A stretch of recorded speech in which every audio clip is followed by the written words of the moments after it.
Nah, baik.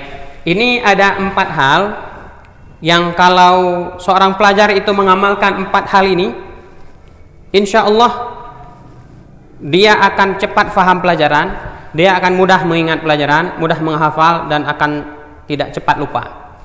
Yang pertama, niat. Kita belajar ini niatkan karena Allah, ya. Ketika kita keluar dari rumah, baca bismillah, aku nuntut ilmu ini untuk Allah, karena Allah, bukan karena yang lain. Itu yang pertama. Kemudian yang kedua, harus sungguh-sungguh.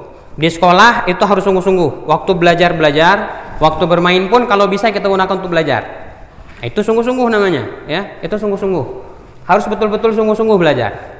Ketika guru masuk menerangkan pelajaran, itu kita harus memperhatikan dengan seksama. Jangan ribut, jangan bicara dengan teman, jangan ganggu temannya, jangan bersendar dan sebagainya.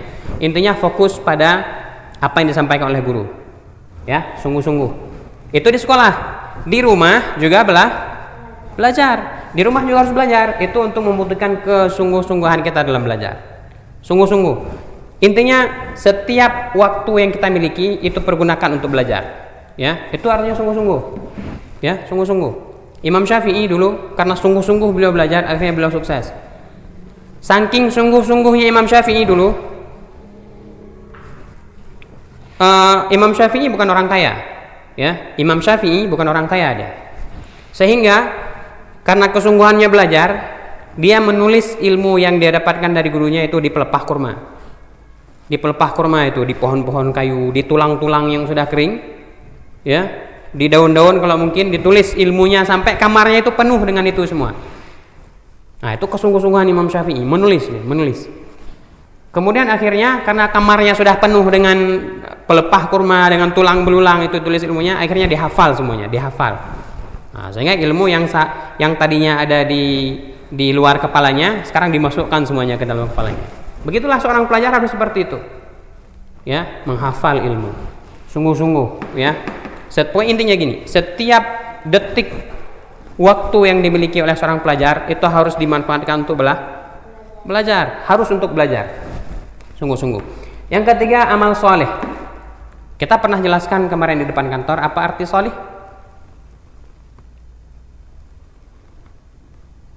Arti soleh itu adalah mampu menjaga hak dan kewajiban dengan Allah dan mampu menjaga hak dan kewajiban dengan sesama manusia.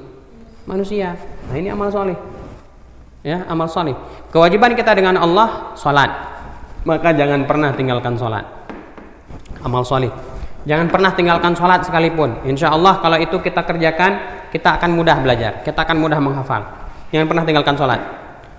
Itu dengan Allah, hubungan dengan Allah. Setiap apa yang diperintahkan Allah kerjakan, dan apa yang dilarang tinggalkan. Itu dengan Allah, hubungan kita dengan Allah. Dengan manusia kita punya hak dan kewajiban. Dengan orang tua kita harus berbakti. Ya. Kemudian dengan guru kita harus hormati guru.